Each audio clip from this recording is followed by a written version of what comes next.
일본 규슈에 활화산이죠. 운젠다케 산자락 해발 700m에 지옥 온천이 있다고 합니다. 왜 지옥 온천인가? 이 온천의 수온, 유황물이죠. 이 수온이 무려 100도에 이르고 항상 이 유황물 온천이 펄펄 끓는다라는 거예요. 또 이 온천구의 이 온도는 무려 1000도가 된다고 합니다. 그래서 일본 초기 기독교 역사 가운데 당시 일본 내 소수의 기독교인들을 핍박할 때 끝까지 배교하지 않고 자기 신앙을 지키고 있는 기독교인들을 탄압하기 위해서 이쪽으로 데려갔대요. 그래서 뜨거운 온천탕에 산채로 집어넣는다든가 또 긴 국자를 만들어서 구멍을 뚫어서 아주 천천히 조그만 구멍을 미세하게 뚫어서 십자가에 기독교인들을 매달아 놓고 온천 앞에서, 그리고 그 물을 떠다가 천천히 부었다라는 거예요. 기회가 되신다면 영화 사일런스라고 하는 영화를 보시면 이 관련 내용들을 여러분들이 보실 수 있을 겁니다. 이 핍박 때문에 당시에 기독교인 3000명 가량이 그곳에서 순교를 해서 그 온천의 이름을 지옥 온천이라고 부르기 시작했답니다. 이 학살 당시에 예수님의 상을 땅바닥에 놓고 예수님의 상을 밟고 지나가면 살려주고 만약에 거부하는 사람을 이 지옥 온천물에 집어넣습니다. 단순히 이들은 이 사람들의 목숨을 빼앗기 위함이 아니었습니다. 극심한 고통과 두려움을 주어서 그들의 신앙을 버리게 함이 목적이었죠. 그럼에도 이 펄펄 끓는 온천물에서 사람이 죽어가는, 앞사람이 죽어가는 광경을 보고도 마지막까지 의연하게 자기 신앙을 버리지 않고 저항하는 사람들이 있었다고 합니다. 그래서 그런지 일본 내 다른 어떤 지역보다도 이 규슈 지방에 비교적 교회가 많다고 합니다. 여러분, 무엇이 그들로 하여금 이 지옥 온천물마저 두렵지 않게 만들었는가? 산소망을 가졌기 때문입니다. 산소망을 확신했기 때문입니다. 살아계신 하나님을 바라보면서 굳건하게 그 영원한 하나님의 본향의 나라를 바라보면서 굳건하게 걸어갔다라는 거죠. 누군가 저에게 물으신다면, 목사님, 교회 다니는 사람과 교회 다니지 않는 사람들의 다른 점이 무엇입니까? 라고 저에게 물으신다면 저는 주저없이 말합니다. 구별됨이에요. 구별됨. 구별된다라고 하는 것은 우리의 신앙의 정체성과 목적과 거룩함을 잃지 않는 것입니다. 하나님께서 우리에게 명령하십니다. 내가 거룩하니 너희도 거룩하라. 하나님께서는 저와 여러분, 우리 모두를 거룩한 존재로 부르셨습니다. 믿으십니까? 그러나 실제로는 이와는 반대로 하나님이 우리 때문에 욕먹는 경우가 있습니다. 교회를 다니다가 소위 상처받는 분들이 계세요. 그런데 그 상처를 하나님 때문에 받았다라는 분들은 저는 아직 한 분도 보지 못했습니다. 성경 말씀을 읽다가 이 성경 말씀이 나에게 상처가 돼서 교회가 안 나온다는 사람은 저는 한 사람도 보지 못했습니다. 대부분 누구 때문에 상처를 받죠? 사람 때문에 상처를 받아요. 하나님을 믿으려고 교회를 왔다가 함께 교회 신앙생활을 하는 사람 때문에 교회를 떠나는 사람들을 어렵지 않게 봅니다. 참 이상하죠? 하나님을 믿는 교인들 때문에 실망한다는 거예요. 짝퉁이라는 말이 있습니다. 진짜처럼 보이는 가짜예요. 진품이 아니라 모조품입니다. 다시 말해서 내 속사람이 사실은 죄에 찌들었어요. 거짓투성이에요. 음란과 정욕에 완전히 물들어 있는데 거룩한 척 보이는 것, 깨끗한 척 보이는 것, 여러분, 이것처럼 또 위험한 것이 없어요. 이것을 가식이라고 말하죠. 그 가식으로 똘똘 뭉쳐있는 사람들이 어느 한 교회 이곳에 가득 모여있다고 생각해 보십시오. 그때부터는 교회가 아니에요. 오히려 세상 어느 공동체보다도 못한 그런 모임이 되고 마는 거죠. 세상 사람들은요, 교회를 보기 이전에 우선은 저와 여러분들을 봅니다. 여러분들이 지난 한 주간 일상 속에서 모습을 사람들은 우리를 보고 있는 거예요. 우리를 보면서 교회를 생각하고, 이 지역에 있는 주민들은 우리 교회를 보면서 한국 교회 전체를 다 평가하게 되어집니다. 여러분들이 지금까지 신앙생활하고 오시면서 하나님께 받았던 은혜를 한번 생각해 보세요. 주신 은혜, 받은 은혜가 얼마나 많았는지, 그 은혜가 우리 안에 정말 고스란히 쌓이고 쌓여 있다면 아마 지금쯤 우리는 성자가 되어 있어야 돼요. 그런데도 그 엄청난 은혜를 받았던 우리가 왜 더 나아가지 못하고, 왜 우리가 성장하지 못하고, 왜 같은 자리에서 맴돌고 있냐라는 것입니다. 왜 우리의 신앙이 더 이상 발전하지 않고 더 나아가지 못하는 것입니다. 왜냐? 우리들이 거룩함의 연습을 잃었기 때문에, 우리들이 받은 은혜를 지켜나가겠다고 하는 그 의지가 결여되었기 때문에 그렇습니다. 사도 바울이 디모데에게 말했죠. 네가 뭐에 이르도록 연습해라, 힘써라? 경건에 이르도록 힘을 써라. 연습해라.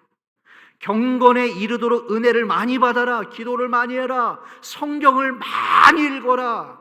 예배에 많이 참여하라가 아니라 경건에 이르도록 연습하라고 합니다. 즉 하나님 앞에서 우리의 거룩함의 노력이 필요하다라는 거예요. 2024년 신앙 회복을 위한, 내 신앙의 회복을 위한 헐고 다시 세우라. 첫 번째 시간, 너희는 거룩하라. 너희는 거룩하라. 이 말씀의 현장 속으로 여러분 모두를 초청합니다. 한 분도 그냥 돌아가지 마십시오. 주님께서 오늘 나에게 말씀하시는, 여러분들에게 말씀하시는 음성을 취하시길 축원합니다. 먼저 예수님의 제자들에게 가르쳐 주신 기도를 한번 살펴보죠. 그것을 주기도문이라고 합니다. 예수님이 당신의 제자들에게 가르쳐 주셨던 기도, 그게 주기도문이에요. 우리 한번 외워볼까요? 시작. 하늘에 계신 우리 아버지여, 이름이 거룩히 여김을 받으시오며 나라가 임하시오며 뜻이 하늘에서 이루어진 것 같이 땅에서도 이루어지이다. 기독교 신앙에서 무엇이 가장 중요한가? 여러분 절대로 잊지 마십시오. 다시 말합니다. 우리 기독교 신앙에서 무엇이 가장 중요한가? 첫 번째, 하나님이에요. 내가 아닙니다. 내 감정이 아니에요. 내 생각이 아니에요. 너도 아니에요. 저분도 아니에요. 기독교 신앙의 첫 번째, 하나님이십니다. 두 번째, 그리고 하나님의 나라예요. 나와 여러분들, 우리들의 나라가 아니라 하나님의 나라. 그리고 기독교 신앙의 가장 중요한 세 번째, 하나님의 뜻입니다. 내 뜻이 아니라 하나님의 뜻이에요. 정리하겠습니다. 하나님, 하나님의 나라, 하나님의 뜻, 이 세 가지입니다. 오늘날 많은 크리스천들의 신앙의 기준들이 흐려져 있어요. 이단이 뭔지 아세요? 이상한 사이비 교주 한 사람을 신봉하고 있는 것, 물론 그게 이단이죠. 하지만 이단은 멀리 있지 않아요. 이 하나님의 뜻을 왜곡하고 오해하고 내가 원하는 대로 적용시키는 것, 그게 이단입니다. 많은 사람들이 교회를 다니면서 자신이 설마 이단일 거라고는 상상조차 하지 않죠. 아니요. 앞서 말씀드렸던 이 세 가지 원칙이 어딘가가 잘못되어 계신 분들이 계신다면 죄송합니다. 그분이 이단일 수 있어요. 우리가 성경으로 다시 돌아가서 오늘 우리가 이 말씀 속으로 들어가서 하나님의 뜻을 온전히 분별해내지 못하면, 내 뜻인지 내 감정인지 하나님의 뜻인지를 분별하지 못하면 여러분들의 신앙은 방황하게 되어집니다. 성장이 없어요. 우리 교회도 방황하게 되어집니다. 많은 사람들이 말하기를 다 하나님의 뜻이라고 그래요. 목사님, 기도해 보니까요, 이게 하나님의 뜻이에요. 진짜 하나님의 뜻이에요? 많은 교회들이 말합니다. 이 성전을 짓고 이 사역을 하고 이 일을 하는 것이 하나님의 뜻입니다. 정말 하나님의 뜻일까요?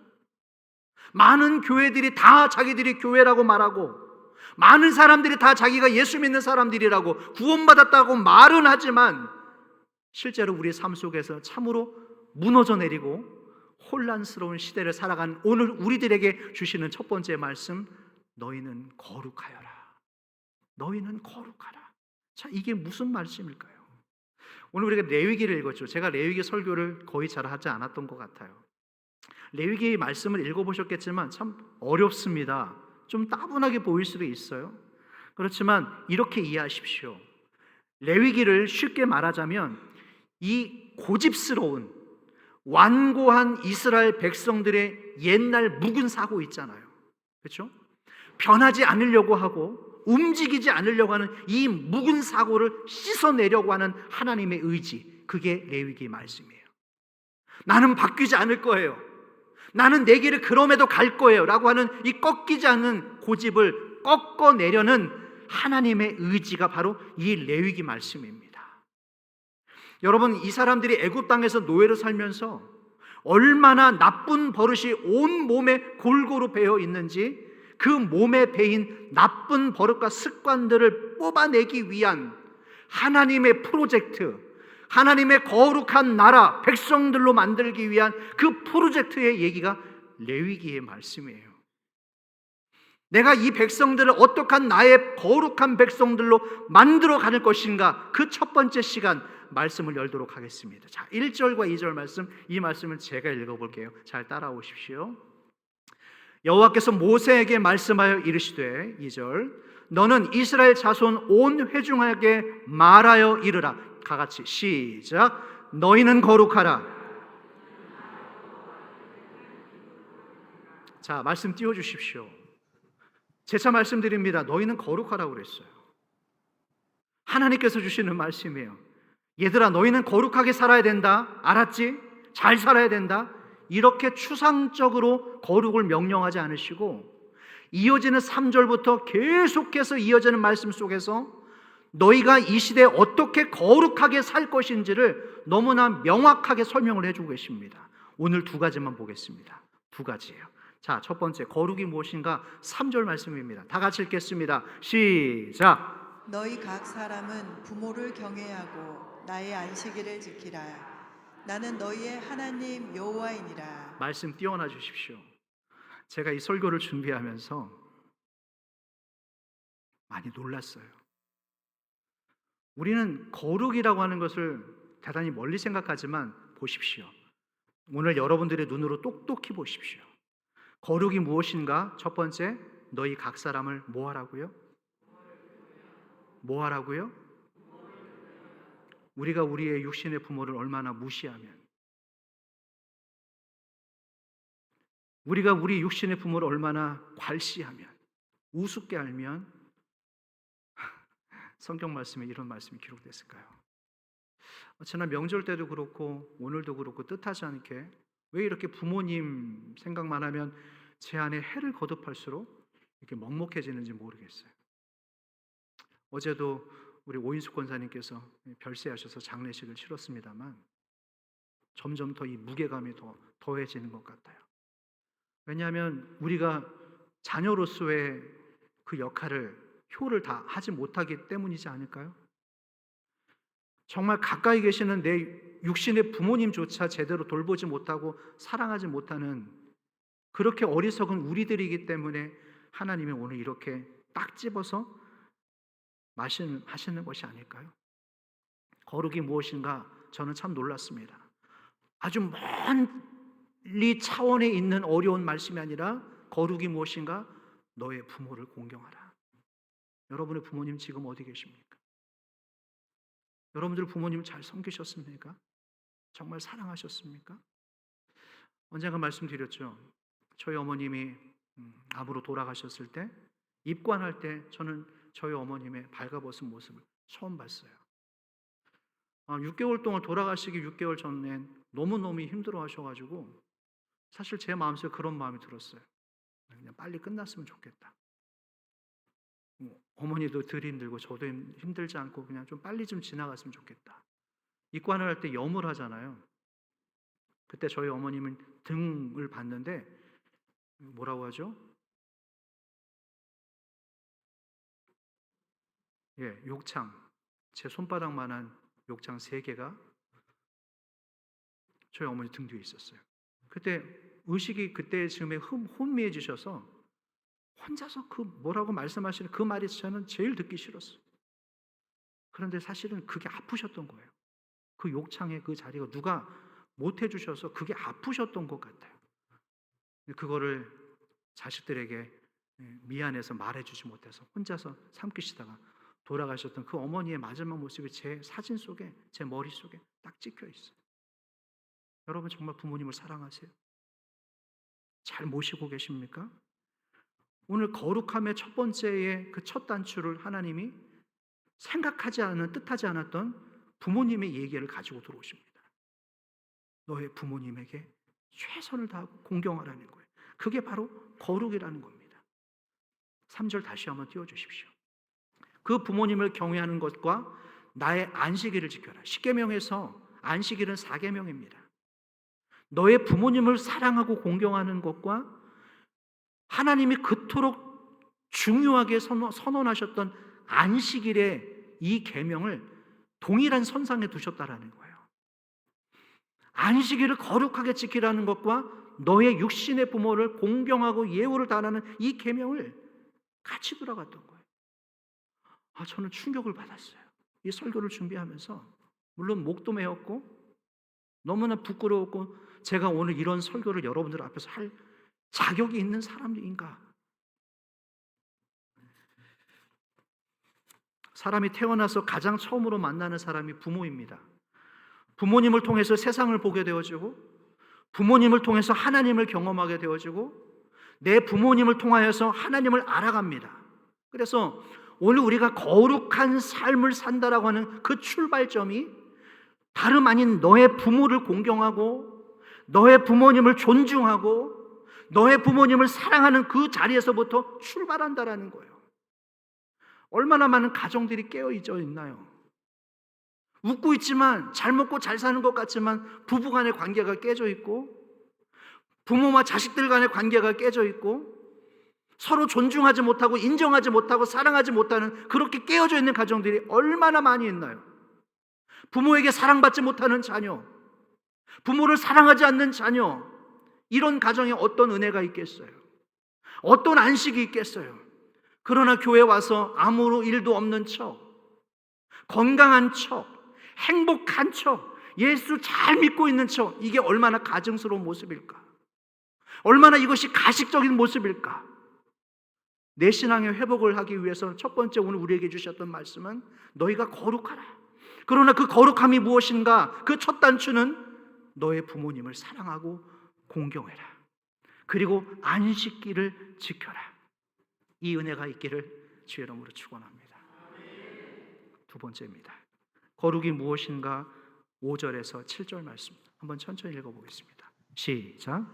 너희는 화목 제물을 여호와께 드릴 때에 기쁘게 받으시도록 드리고 그 제물은 드리는 날과 이튿날에 먹고 셋째 날까지 남았거든 불사르라. 잠시만요. 6절 다시. 화목 제물입니다. 화목 제물. 이 제물을 드리는 날과 이튿날에 먹고 셋째 날에 남았거든 어떻게 하라고요? 이틀 동안만 먹을 수 있었습니다. 기억해 두십시오. 자, 7절 말씀 시작.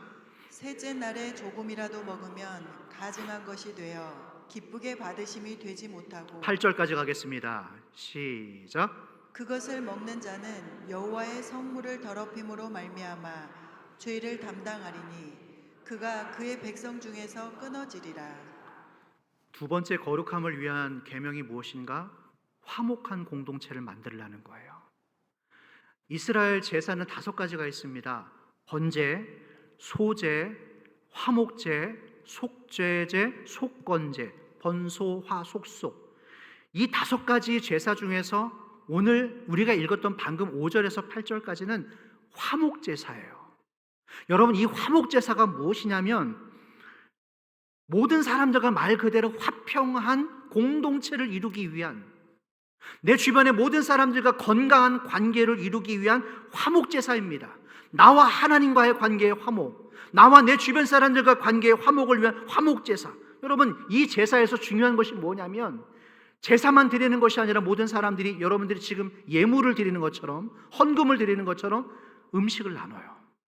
제사 예물로 양을 드린다든가 소를 잡는다든가, 그러면 그 제사로 드렸던 제물을 언제까지 먹으라고요? 아까 기억해 두신 말씀, 이틀입니다.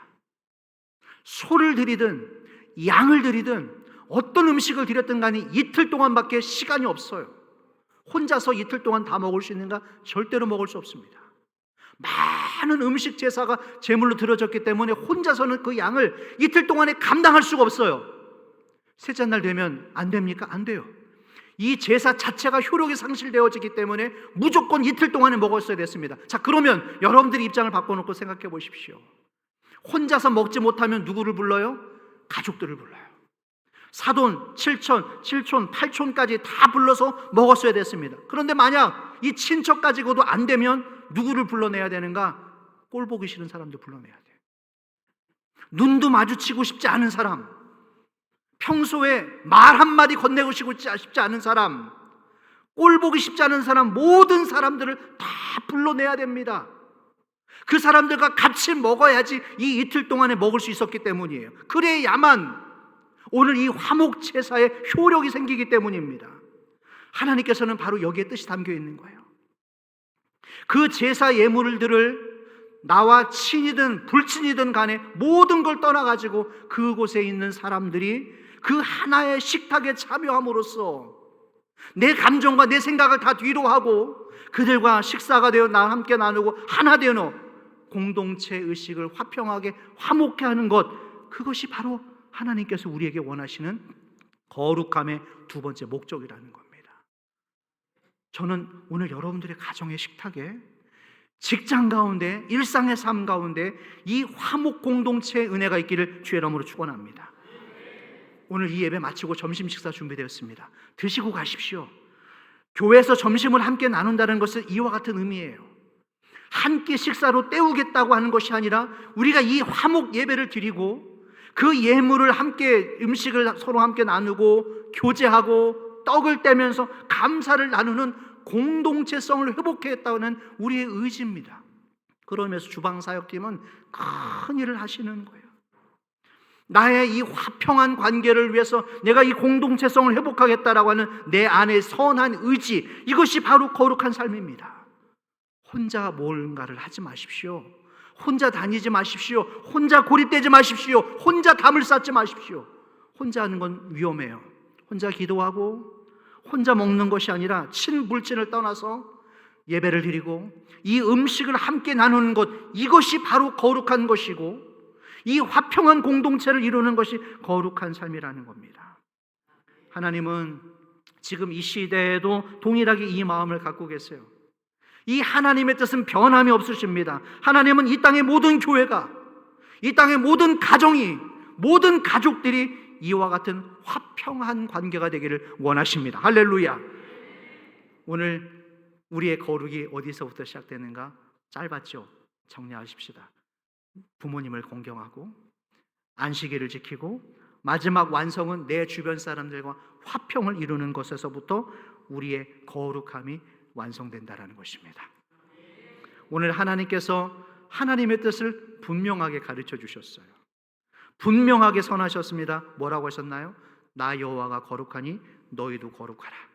추상적이지 않습니다. 어떻게 거룩하라고요? 첫 번째, 부모님을 공경해라. 안식일을 지켜라. 화목제물, 화평의 공동체를 만들어라. 이것이 하나님의 뜻이고 2024년 신앙의 회복을 위한 우리들에게 주시는 첫 번째 메시지였습니다. 말씀을 정리해 가겠습니다. 충북 영동에 아주 작은 교회 제가 소개를 좀 할게요. 교회 이름도 너무너무 예뻐요. 물한계곡 교회. 물한계곡 교회. 이 교회에 담임 목사님 김선주 목사님, 아주 작은 교회예요. 이렇게 큰 교회가 아니라 조금만 모이는. 근데 이분이 책을 내셨어요. 목사 사용 설명서 10가지가 있습니다. 잘 들어주세요. 제가 그대로 한번 읽어볼게요. 보일러가 고장나면 전화합니다. 목사한테 전화하라는 얘기예요. 텔레비전이 안 나오면 전화합니다. 냉장고, 전기가 고장나면 전화합니다. 휴대폰이나 집 전화가 안 되면 전화합니다. 무거운 것을 들거나 힘쓸 일이 있으면 전화합니다. 농번기에 일손 못 구할 때 전화합니다. 마음이 슬프거나 괴로울 때 전화합니다. 몸이 아프면 이것저것 생각 말고 전화합니다. 갑자기 병원 갈 일 생겼을 때 전화합니다. 마지막 10번째가 압권이에요. 경로당에서 고스톱 치실 때 인원 짝이 안 맞으면 전화합니다. 저는 요즘 시대에 이런 목사님이 계신다라는 것이 너무나 귀하고 존경스럽고 감사하고 또 부끄럽습니다. 제가 이 이야기를 듣고 제가 직접 찾아가서 만나고 싶을 정도로 간절한 사모함이 생겼어요. 이 책에 나오는 대목 중에 제 가장 눈길을 끌었던 이런 단어가 있어요. 나는 거룩한 잡놈이다. 나는 거룩한 잡놈이다. 누가 자기를 이렇게 표현하고 싶을까요? 나는 잡놈입니다. 거룩함이는 멀리 있지 않아요.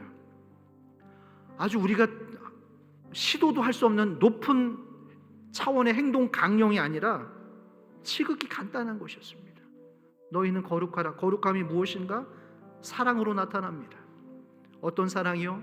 가까운 내 부모님을 공경하고 내 부모님을 사랑하고 내 남편, 내 아내를 사랑하고 내 자녀를 사랑하는 것에서부터 우리의 거룩함의 능력이 나타나고 안식일을 지키고 내 주변 사람들과 화평한 관계를 이루는 것.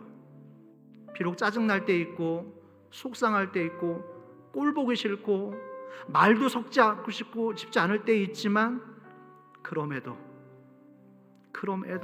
화평의 공동체를 이루는 것, 이것이 바로 이 시대의 거룩함이라는 것입니다.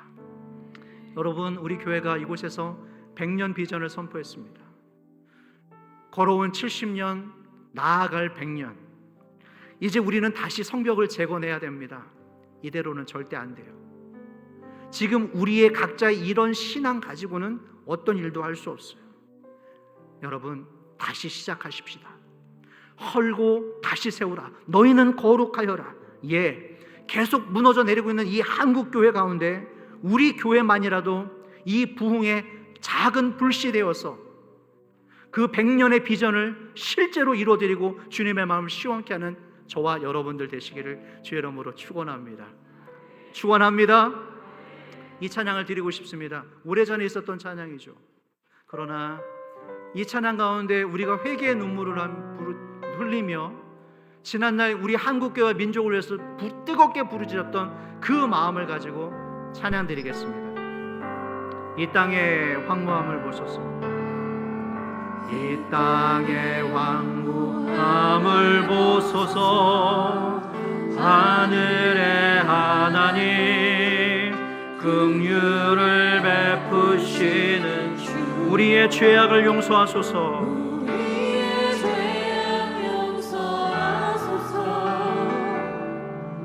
이 땅 고쳐 주소서. 이제 우리 모두 하나 되어 이 땅에 무너진 기초를 다시 쌓아 우리의 우상들을 태우실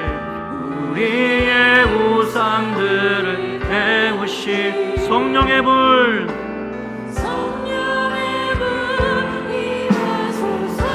다같이 부흥의 불길 타오르게 하소서. 진리의 말씀 이 땅 새롭게 하소서. 은혜의 강물 흐르게 하소서. 성령의 바람 이제 불어와.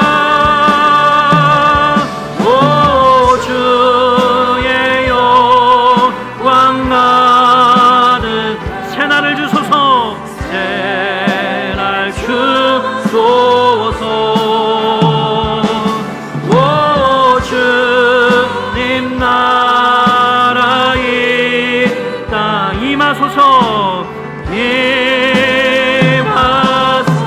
다시 한번 처음부터 찬양하십시다. 이 땅의 황무함을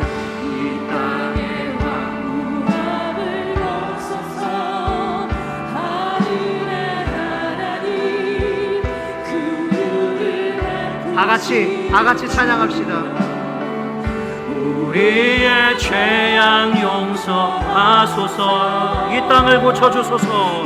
땅 고쳐주소서. 이제 우리 모두 하나 되어, 이제 우리 모두 하나 되. 아멘.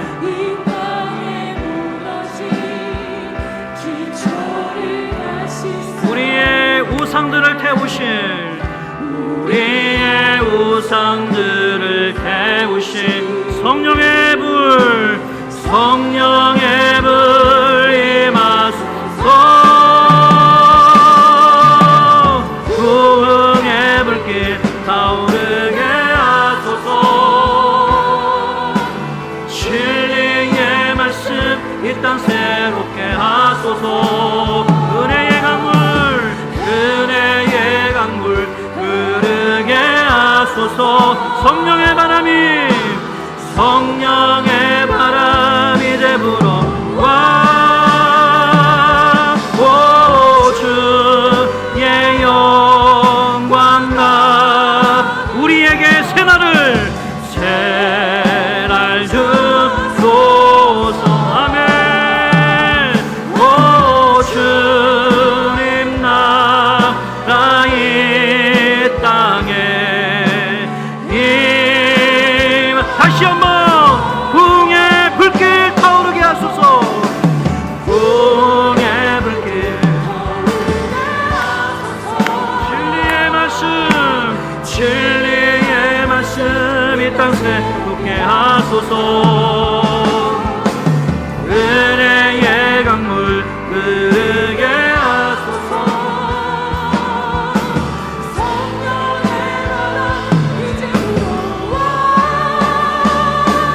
오 주